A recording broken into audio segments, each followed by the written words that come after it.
So once you have your pieces of paper patterns all cut out, your next step is to cut it out on your vinyl or your fabric, whichever material you plan to use.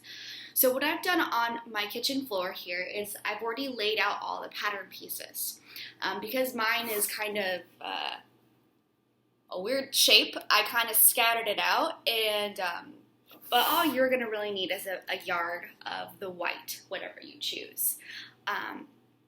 The only thing I really wanted to point out, two things. First of all, this pattern does not include the seam allowances, which is the extra part for you to sew. So make sure that you don't cut right on the paper. Leave about a 1/4 inch around so that you have some space to sew. The second thing is about the back of the laku here, the side one. There's a mark that says to cut on the fold. Here is what that means. That little clip is on the fold. The other thing to note is that some of the pieces require 2 versions or 2 copies, and some require 1. So I put the ones that require 2 on the fabric that's folded, and I had a bit of extra fabric that's just single. I'll kind of try to show that to you. My cat is also here. So this only needed 1, these 2, so I just cut them on a single. Whereas these guys are going to need 2, so they're on a fold. So there's 2 pieces here.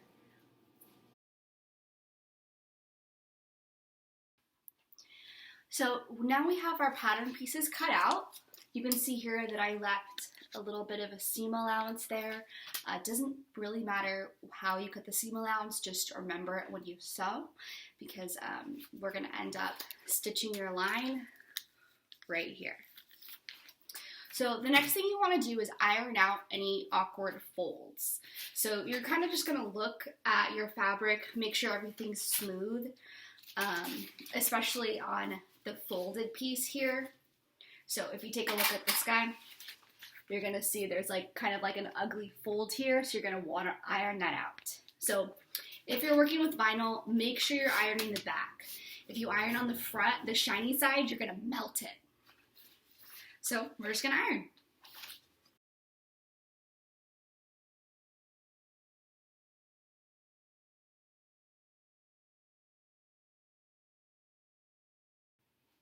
Next, we're going to do the blue and pink seams. So you're going to take this piece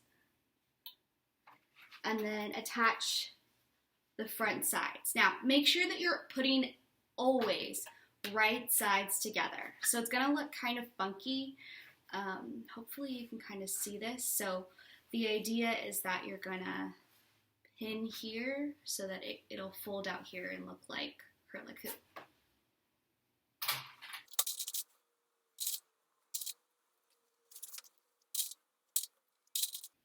So the finished piece look kind of funky like that. Right sides together, so when you open it up, it looks like the laku.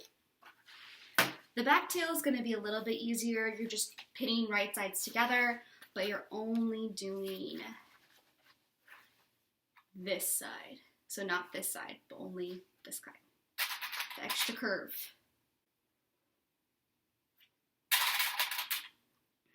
And then we're just going to go sew. So we have our pieces sewn. This step is not required, but I recommend that you iron the seams. So this side, make sure again, you're ironing on the rough side, the fabric side.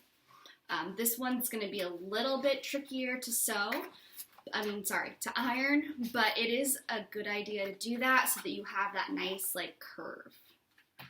So same thing, just be careful, because if you mess up, you will have, on vinyl anyway, you have to redo it. So just be careful.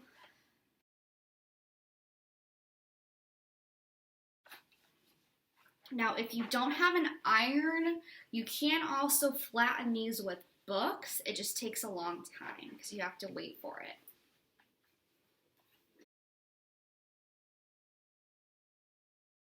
Next, we're going to do orange, red, and yellow.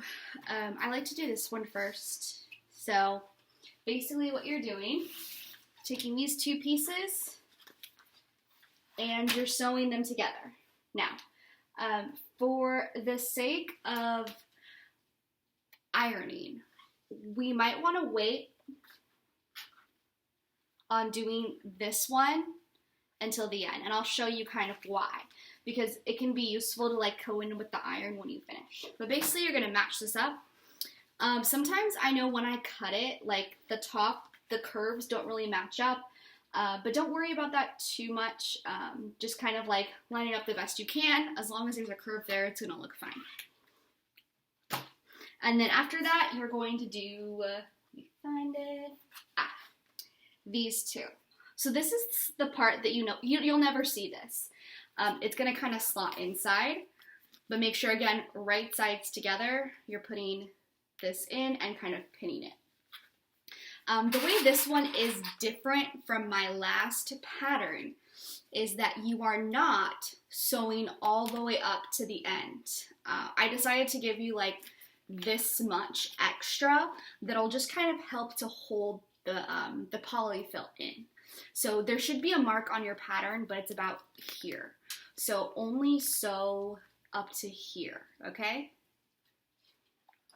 Okay, so we got this guy. And this is the point where I like to iron. So it's this seam here. So flip it inside out, or right side out actually.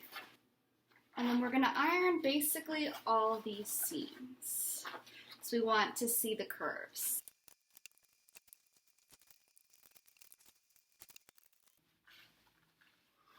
Another thing you can do for this one specifically is to steam it. So all irons should have like a steam feature, at least most like modern ones do, and that might be a little bit safer. So basically like, get that seam where you want it, and then be careful with your fingers. And then you're gonna use the steam button on your iron. I'm gonna push out these little top horns. Mine has the steam button there, and you just don't touch it. Just press the button, and it should make a lot of steam. That will heat up. And you just kind of press it and kind of let it cool down a little bit.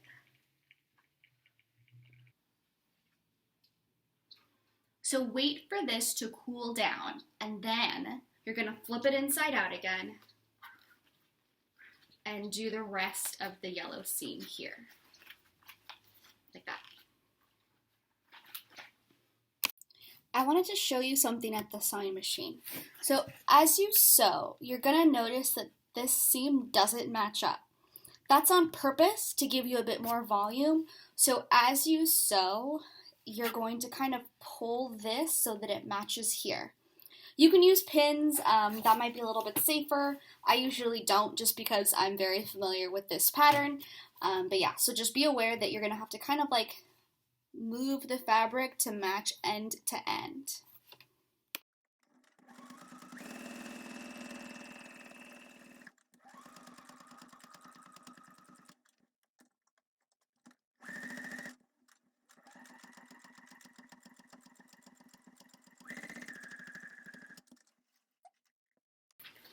So right now we're just flipping that last piece we sewed inside out, well, right side out.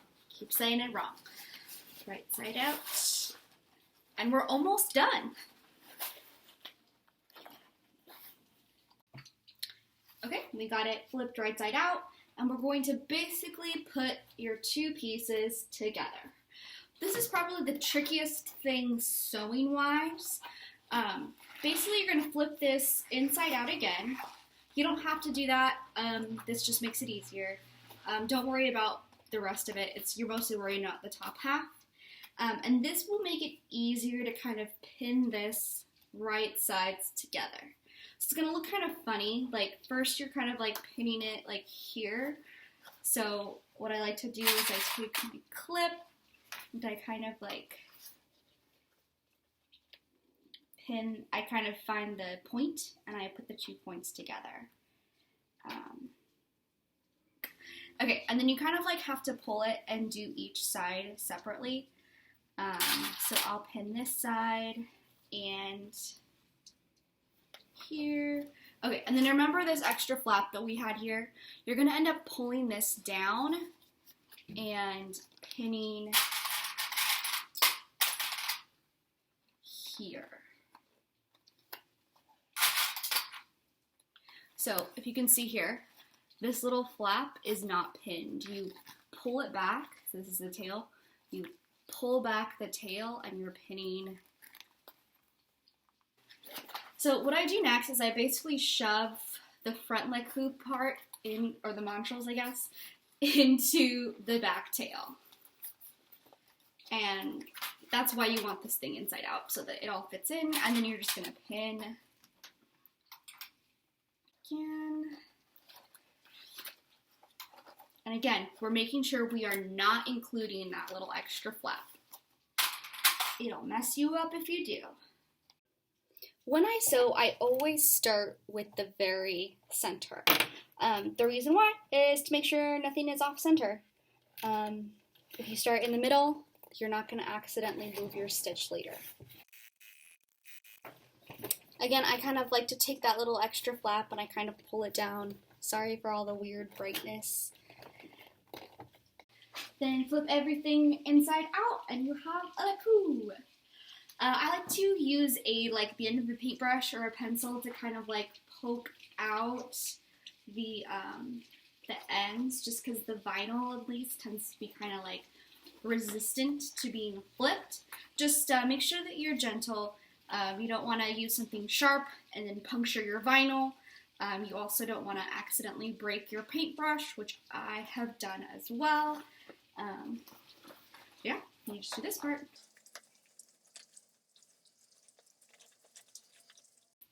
Next, you gotta stuff it. I'm actually stuffing it with a bag of buffalo snow because that's basically cheap stuffing that you can get after Christmas. Yeah, so you probably need, this is a 10-ounce bag. I probably will use about half of it, so maybe about like 5 ounces to stuff it. This is our finished headpiece. Well, almost finished, because you gotta hem it. Because if you put this on your head, you're gonna notice it covers your actual face. So what you need to do is, if you have vinyl, all you have to do is cut it. Like for instance, you can kind of see where my forehead is. I'm probably gonna cut it like here a little bit. But then what that means is I'm going to have to go and re-sew a little bit the ends here so they don't move. If you have a fabric, what you want to do is fold it under and hem it. I'm going to open some of these seams with a seam ripper just to make it easier to fold and see what parts I need to cut.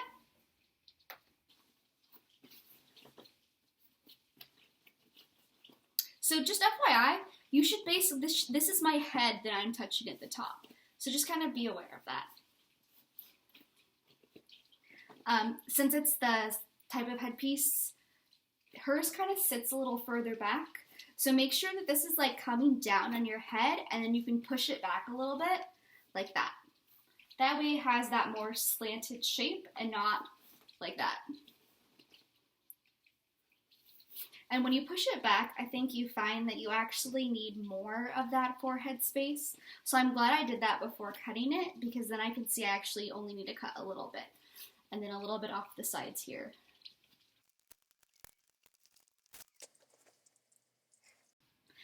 Now, how you want to paint this is up to you. Usually for the vinyl, I use Angelus leather paints. And then if you want to do fabric, it's usually a good idea to coat it in liquid latex and then paint it. In paint that's like half liquid latex and then half acrylic paints. If you have more questions about this, let me know, but a lot of the painting has to do, usually I just freehand it, honestly. So it's kind of just looking at reference pictures and then painting what you see. Good luck!